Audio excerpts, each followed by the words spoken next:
A modernidade, né, os nossos tempos modernos trouxeram novas modalidades de uso, trouxeram uma demanda por novos espaços de apropriação, principalmente um uso um pouco mais, vamos dizer assim, consumista destas substâncias, né? Quer dizer, que seria um consumo menos sacralizado e gradativamente colocado num lugar mais de obtenção da experiência do êxtase e do prazer mesmo que às vezes acompanha essas substâncias. Enfim, tem muita coisa que poderia se falar sobre isso. Acho que o mais importante seria dizer que, em seus contextos sacralizados, os pajés, xamãs e, enfim, os mestres de todas as culturas que guardavam e lidavam com essas plantas souberam, de alguma forma, preservar os seus adeptos dos efeitos deletérios que as drogas na nossa civilização têm causado.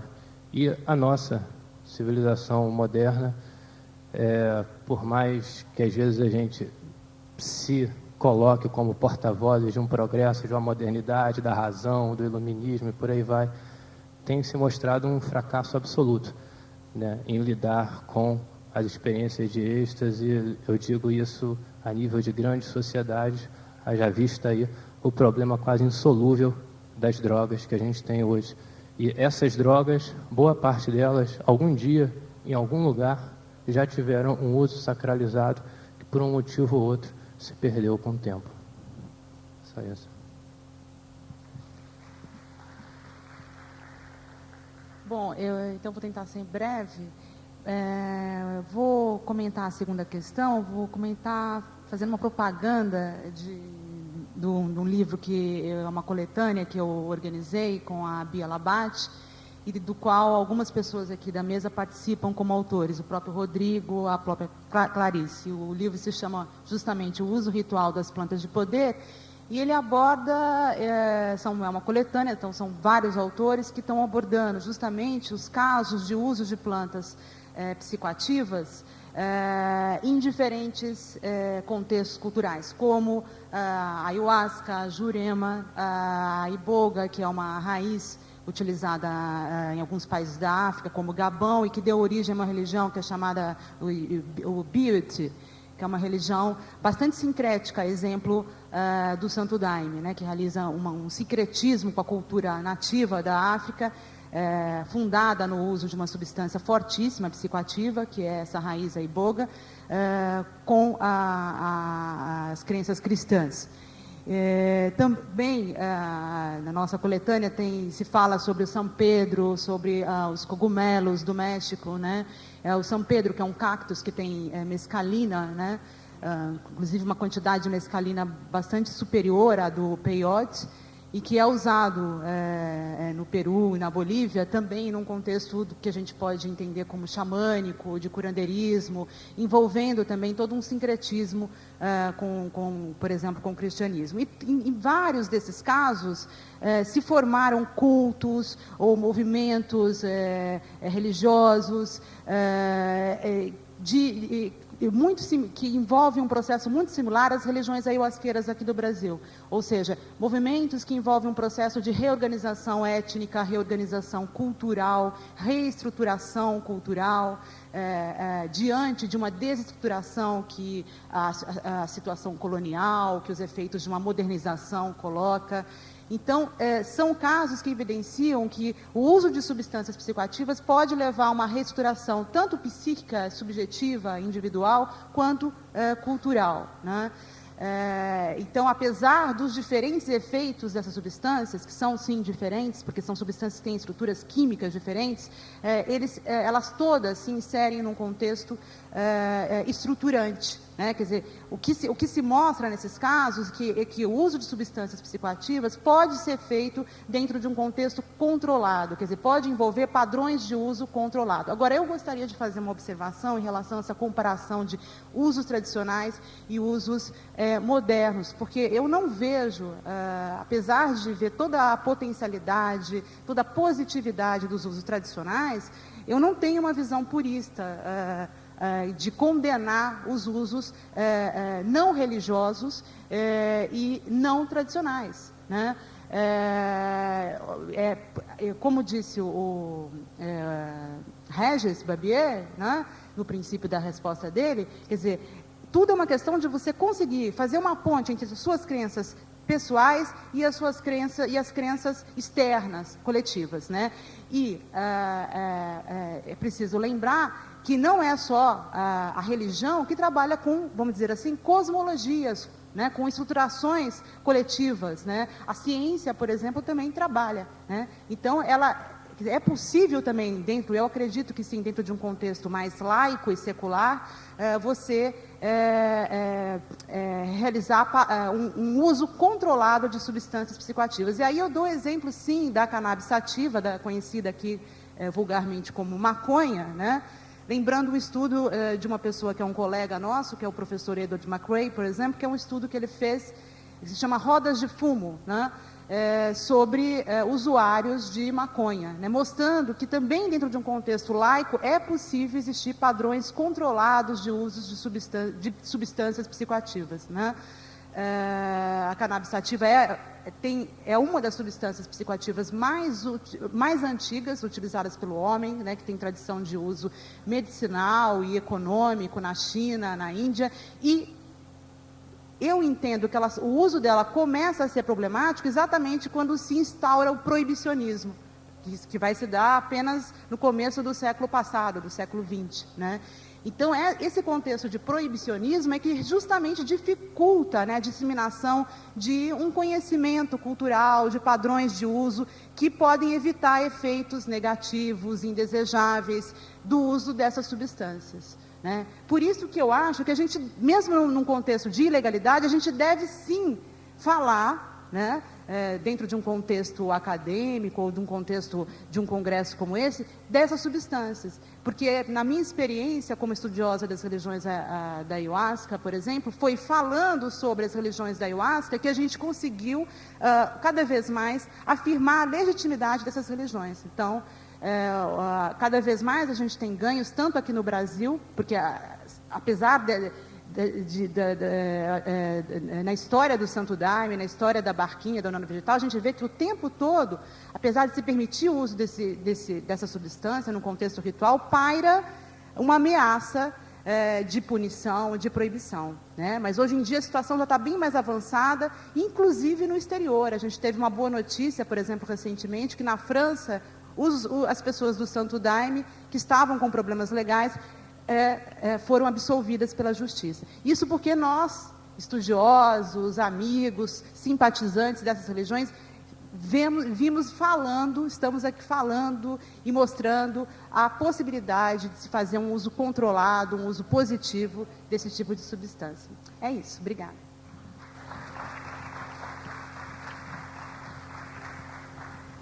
Eu só quero dar uma palavrinha antes, tá? O nosso amigo ali perguntou de outras plantas, e não só a ayahuasca, a jurema foi pouco falada e tal. Quero lembrar que há 4 anos a gente vem com essa mesa de plantas aqui, que várias outras plantas já foram tratadas, como São Pedro, a própria cannabis, já teve 2 ou 3 palestras sobre a cannabis aqui, discussões, inclusive, bastante polêmicas, e o coca também, e várias outras plantas foram tratadas no debate quando tinha especialistas presentes para isso. Com relação à jurema, eu gostaria de falar que ela está passando por um momento atual também de expansão, como a professora Clarice falou, que muitas pessoas aprenderam a fazer, fazem jurema. Eu acho que não são nem tantas assim. Receita de internet é uma coisa, outra coisa é você pegar uma linha de trabalho e operar com essa linha de trabalho. E o que acontece é que essas pessoas, quando a jurema deixou de ser um ritual étnico, indígena, e no início do século XX surge o catimbó com a mesa branca, né? Surgiu foi um tipo de xamanismo urbano que cada mestre recebia as suas linhas, os seus trabalhos e operava curando as pessoas de doenças afetivas, físicas, profissionais, etc., problemas profissionais, etc., à sua maneira, dentro de linhas específicas. Isso é um xamanismo urbano muito individualizado. Hoje em dia acontece com a Jurema, com principalmente pessoas que já têm uma bagagem ayahuasqueira grande, acumulada, ou seja, que estão aptas, em certo sentido, a operar com uma Jurema transformada, misturada com pega no Harmala, que tem inibidor de mal, Armina e Armalina, e que a torna bastante poderosa. Inclusive essa planta que eu falo, pega no Harmala, ela vem do Oriente Médio, né? Palestina, etc. Então, são buscadores, xamãs, que estão querendo operar com curas e com processos de expansão de consciência a partir da busca de outras plantas que não estão no seu contexto urbano, por exemplo, né? Eles estão buscando essa experiência. Isso é algo que sempre houve no xamanismo. O xamã sempre dialogou, sempre trocou e sempre procurou outras plantas para usar. Acontece que hoje, com a internet e com o mundo, né, cada vez menor, né, essas plantas são procuradas. Você opera com plantas que vêm da Sibéria, do Oriente Médio, e faz novas experiências. Essa portaria revisionista do uso da ayahuasca e da legitimidade que o Alex estava se referindo aqui, eu acho que ela pode começar, essa portaria não, mas eu acho que ela pode começar a haver um movimento para se repensar esses neo-xamanismos, né, que você tem no Brasil o uso do São Pedro, como você tem na África gente usando São Pedro, e você tem no Brasil o pessoal usando iboga já. Então, são pessoas que estão dispostas a investir no conhecimento dessas plantas como os xamãs antigos estavam, só que eles antigamente andavam a cavalo ou a pé, né? Mas a pesquisa espiritual vai aonde a gente vai, aonde a nossa cabeça vai. Eu acho isso legítimo. Agora, é um problema, né, de quem está fazendo isso e de quem a pessoa acha que ela é. Né? Porque daí para a pessoa estar encarnada de uma postura excessivamente egocêntrica e se achar o tal, quando na verdade ele é um buscador que ainda não está preparado para administrar doses dessas plantas, aí é um problema difícil de detectar e delimitar e de botar o dedo para dizer quem pode e quem não pode fazer. Isso é, como disse a Sandra, através de muito diálogo, de bastante debate, as pessoas falando com abertura e dialogando, é que a gente vai procurando meios de perceber esse movimento que é bastante intenso e dinâmica, uma dinâmica bastante vigorosa na atualidade. Passo a palavra então ao colega e gostaria de falar, já são quase 12:30, se mais alguém depois dele tiver alguma pergunta para fazer, que seja assim bem breve, né, e que as respostas também sejam bem breves, que às 2h nós temos um encontro com as plantas sagradas aqui no Mini Teatro Paulo Pontes, embaixo, que é um espaço mais intimista, onde a gente fica mais próximo uns dos outros e a gente conversa mais também sobre esses assuntos. Por favor. Meu nome é Alex Arruda, sou advogado, acadêmico em filosofia, membro da MORC e da Grande Loja de Jurisdição da Língua Portuguesa. Queria saudar a todos da mesa, em especial Alexandre José. O Alexandre mostrou uma responsabilidade muito grande com o uso dessas plantas psicoativas, no momento em que ele vem nos trazer o fato de que elas não devem serem disseminadas de forma irresponsáveis. Quando eu digo irresponsáveis, de ser tomada por toda ou qualquer pessoa, sem que haja um controle prévio.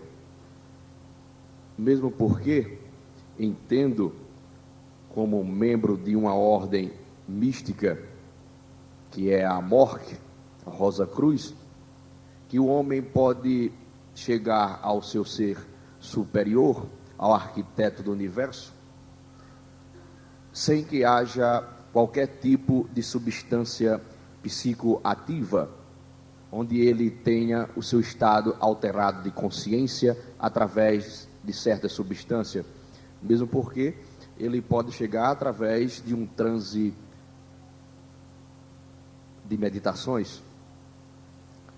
Mas, sem fugir do tema, eu queria perguntar a Alexandre e ou a qualquer um da mesa se nós devemos mesmo incentivar ou divulgar para as pessoas, já que muitas vezes os nossos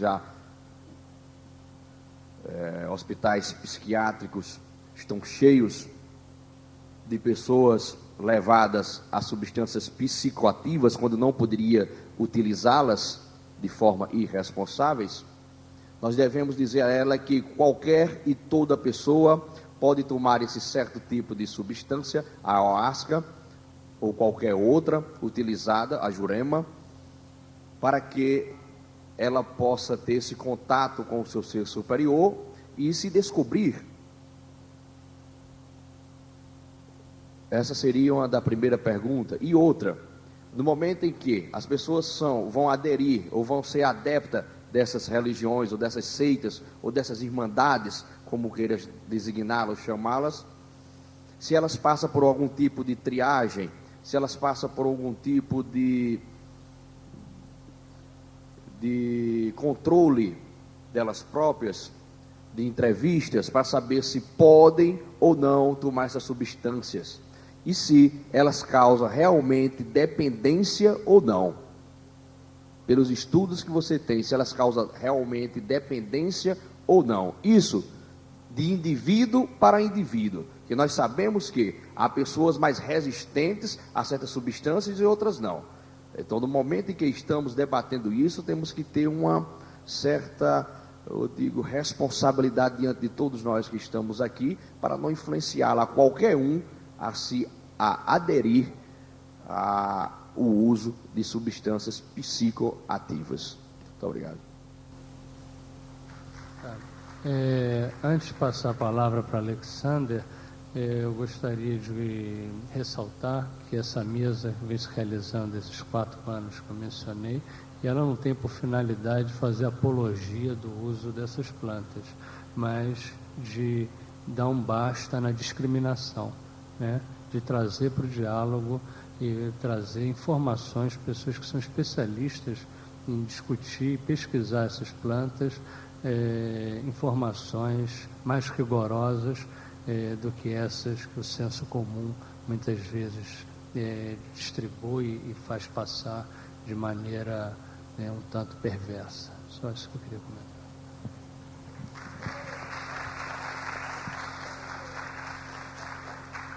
Eu vou tentar responder brevemente. É uma questão bastante complexa. Acredito que talvez alguns colegas também queiram acrescentar.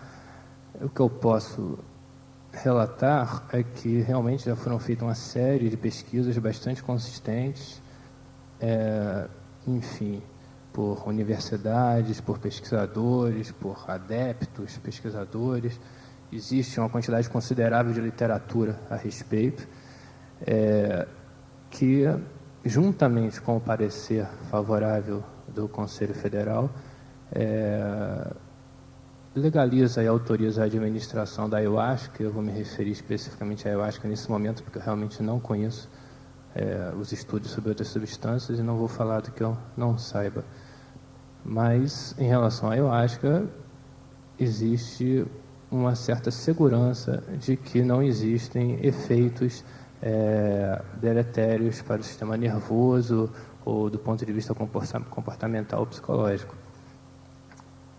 Agora, isso, fazendo-se aí um pequeno parêntese, é claro que você está falando aí de situações que podem surgir aí não só em relação a trabalhos com plantas, mas inclusive em outros tipos de práticas religiosas, de pessoas que têm uma estrutura egóica frágil e que, experimentando certos estados de espírito que, como foi dito, podem ser acessados até mesmo através de meditação, hipnose, diversos tipos de práticas, podem chegar a ter, sim, uma experiência que já estava latente e que, por algum motivo, pode ser deflagrada.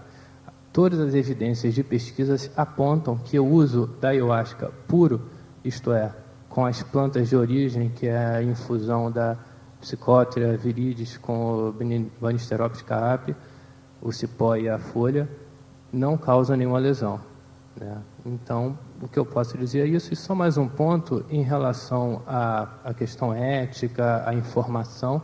e ocorreu, se não me engano, em 1992, um encontro das diversas instituições que usam a ayahuasca, o Daime, e foi assinada uma carta de princípios entre essas instituições, realmente com alguns pontos em comum das informações, das responsabilidades de cada um. Por exemplo, menores de idade só poderem participar de rituais sendo devidamente acompanhados ou autorizados pelos pais, e, enfim, dos usuários permanecerem no local de administração da planta até o final do culto, não se retirarem daquele local, e de realmente haver um acompanhamento de perto das quantidades a serem consumidas, dependendo de caso a caso. Então, há certamente uma preocupação e uma organização das instituições em relação a isso. Isso é um fato.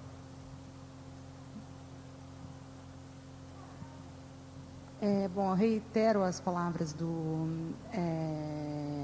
Alex e queria dizer que, bom, a sua própria pergunta, que eu achei interessante da sua questão, é que você mesmo já adiantou a resposta, né? Porque você mesmo, ao colocar que é possível se atingir estados alterados, modificados, eu prefiro a palavra modificados de consciência, sem utilizar substâncias psicoativas, e com certeza é possível, né? Então eu também aproveito a tua observação para responder a questão, quer dizer, da mesma forma que é possível chegar a estados modificados de consciência através de técnicas como determinados tipos de respiração ou de meditação, também esse tipo de técnica que não usa uma substância psicoativa pode causar situações desestruturantes, problemas, desequilíbrios, inclusive problemas psicóticos, né?